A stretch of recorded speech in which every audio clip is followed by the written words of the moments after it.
जो कुछ भी हम यूनिवर्स में देखते हैं वह सब मैटर और फोर्सेस से बना है। मैटर छोटे छोटे पार्टिकल से बना है जैसे कि एटम्स, वह एटम भी इलेक्ट्रॉन प्रोटॉन जैसे पार्टिकल से बना है। और हम फोर्सेस की बात करें तो उनमें ग्रेविटी, इलेक्ट्रोमैग्नेटिक रेडिएशन जैसे कि X ray, gamma ray, radio wave शामिल है। जैसा कि हमें पता है हमारे ब्रह्मांड में 4 इनविजिबल फोर्सेस है। उनमें से हमारे एनवायरनमेंट के लिए जो जरूरी है वह है ग्रेविटी। हमारी सराउंडिंग की सभी वस्तुएं सतह पर ही रहे और हम कहीं उड़ के स्पेस में ना चले जाए, ऐसा ना हो, यह ग्रेविटी फोर्स सुनिश्चित करता है। और साथ ही साथ वह यह भी सुनिश्चित करता है कि सभी ग्रह अपने तारों का चक्कर लगाते रहे। पर फिर भी आपको यह सुन के आश्चर्य होगा कि ग्रेविटी फोर्स हमारे नेचर में मौजूद चारों फोर्सेस में से सबसे कमजोर है। ग्रेविटी से ज्यादा 2 स्ट्रॉन्ग फोर्सेस एटम के न्यूक्लियाई में मौजूद होते हैं। इसे हम सिंपली स्ट्रॉन्ग फोर्स और वीक फोर्स कहते हैं।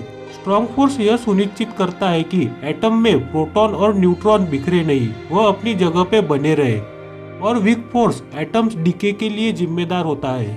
और एक जो बचा हुआ फोर्स है वह है इलेक्ट्रोमैग्नेटिक फोर्स। इसे हम इलेक्ट्रोमैग्नेटिक रेडिएशन भी कहते हैं। पहले हम मैग्नेटिक फोर्स और इलेक्ट्रिक फोर्स को एक दूसरे से अलग समझते थे, लेकिन अब हमें पता है कि यह एक ही फोर्स है। इलेक्ट्रोमैग्नेटिक फोर्स को प्रोड्यूस करने के लिए हमेशा एक सोर्स की आवश्यकता होती है, अर्थात यह हमेशा किसी मैटर द्वारा ही रेडिएट होता है। इसमें रेडियो वेव्स, एक्सरे, गामा रे शामिल है और भी कई अन्य वेव्स है, उनके ऊपर हम बाद में स्टडी करेंगे। दोस्तों, क्वांटम फिजिक्स की स्टडी की शुरुआत करने के लिए हमें इलेक्ट्रोमैग्नेटिक रेडिएशन की थोड़ी समझ होना आवश्यक है, क्योंकि क्वांटम फिजिक्स का जन्म इलेक्ट्रोमैग्नेटिक रेडिएशन के अंदर झांकने से ही हुआ था। काफी लोगों को यह बात शायद अब तक पता ना हो, तो चलिए समझते हैं हमारे ब्रह्मांड को और अच्छे से।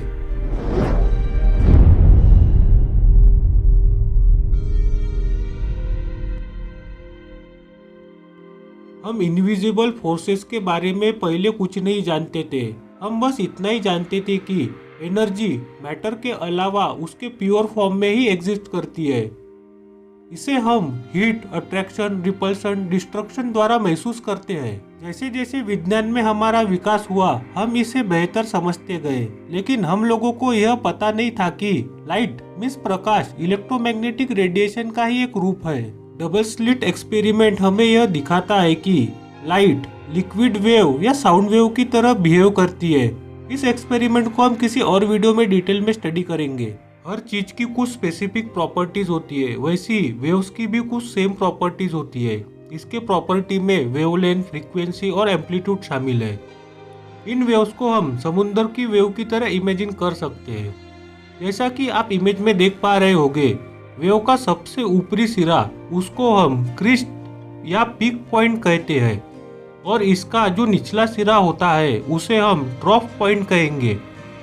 अब आप ध्यान दीजिए, वेव के 2 पीक पॉइंट के बीच के डिस्टेंस को हम वेवलेंथ कहते हैं, और एक सेकंड में कितनी वेव पास होगी इसको हम फ्रीक्वेंसी कहते हैं। इसको हम फ्रीक्वेंसी मतलब नंबर ऑफ वेव पर सेकंड ऐसा कह सकते हैं।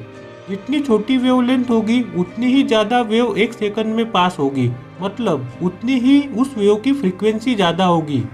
इस बात से हम इतना समझ सकते हैं कि वेवलेंथ और फ्रीक्वेंसी एक दूसरे से कनेक्टेड है। और एम्पलीट्यूड मतलब 0 वैल्यू से लेकर वेव के मैक्स पीक पॉइंट का डिस्टेंस। आप इसे स्क्रीन पे दिए गए इमेज से आसानी से समझ जाओगे। और यही एम्पलीट्यूड वेव की एनर्जी लेवल को दर्शाता है। मींस जितना ज्यादा एम्पलीट्यूड उतनी हाई एनर्जी वेव, और जितना कम एम्पलीट्यूड उतनी लो एनर्जी वेव। आशा करता हूँ कि आप इसे अच्छे से समझ गए होंगे।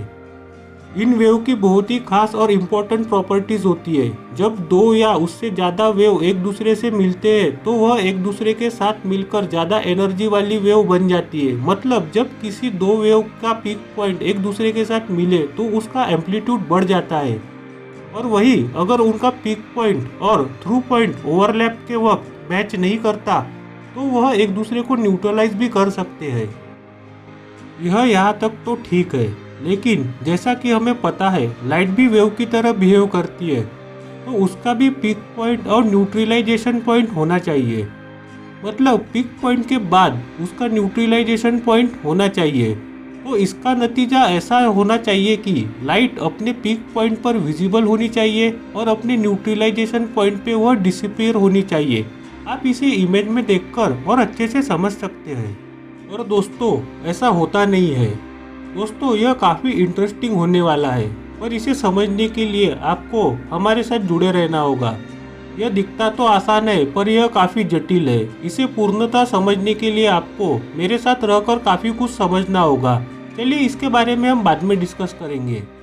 फिलहाल वेव्स की एक दूसरे के साथ इंटरैक्ट करने की जो खासियत है, यह हमें पार्टिकल और वेव्स के फंक्शन में डिफरेंस करने का मौका देती है। मतलब हम दोनों को डिफरेंटली स्टडी कर सकते हैं। वेव का बिहेवियर अलग होगा और पार्टिकल का बिहेवियर अलग होगा। जैसे जैसे विज्ञान में हमारी प्रगति होती गई और हम अभ्यास करते गए, तब हमको यह पता चला कि सभी ऊर्जा मतलब एनर्जी वेव प्रॉपर्टी को शो करती है। दोस्तों यह पॉइंट काफी महत्वपूर्ण है।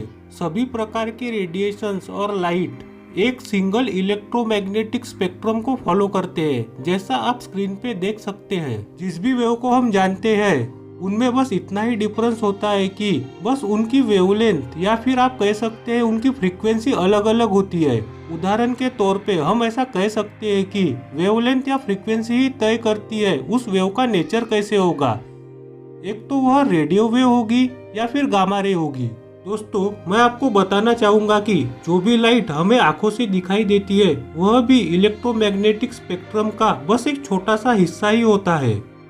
जैसा कि आप इमेज में देख सकते हैं, इलेक्ट्रोमैग्नेटिक स्पेक्ट्रम के बाकी हिस्से को हमारी आंखें देख नहीं पाती। दोस्तों फिजिसिस्ट पूर्ण यूनिवर्स को दो भागों में विभाजित करते हैं, एक सॉलिड मैटर और दूसरा एनर्जी फोर्सेस। और जो कुछ भी हम देखते हैं वह एक तो पार्टिकल होगा या फिर वेव होगी। लेकिन दोस्तों यह डिफरेंस जितनी सिंप्लिसिटी से बताया गया है वह इतना आसान तो बिल्कुल नहीं है। हमें इस पर फिर से विचार करना पड़ा और यह जटिल और जटिल होता गया। दोस्तों आपको इसके जटिलता से डरने की जरूरत नहीं है। मैं अपने वीडियोस में इसे आपको आसानी से समझाने की कोशिश करूंगा। आने वाले क्वांटम फिजिक्स की इस प्लेलिस्ट में हम क्वांटम फिजिक्स के वर्ड को अच्छे से समझने की कोशिश करेंगे। दोस्तों आपको इसी प्रकार के वीडियो क्वांटम ग्रेविटी के टॉपिक के ऊपर देखने हो तो आप हमारे क्वांटम ग्रेविटी प्लेलिस्ट में उसे देख सकते हैं। वहाँ भी मैंने क्वांटम ग्रेविटी को सिंपल तरीके से समझाने की कोशिश की है। तो अगर आपको हमारे वीडियो पसंद आते हैं तो लाइक शेयर और सब्सक्राइब कर दीजिए और हमारे ब्रह्मांड को और अच्छे से समझने के लिए जुड़े रहे हमारे साथ। जय हिंद।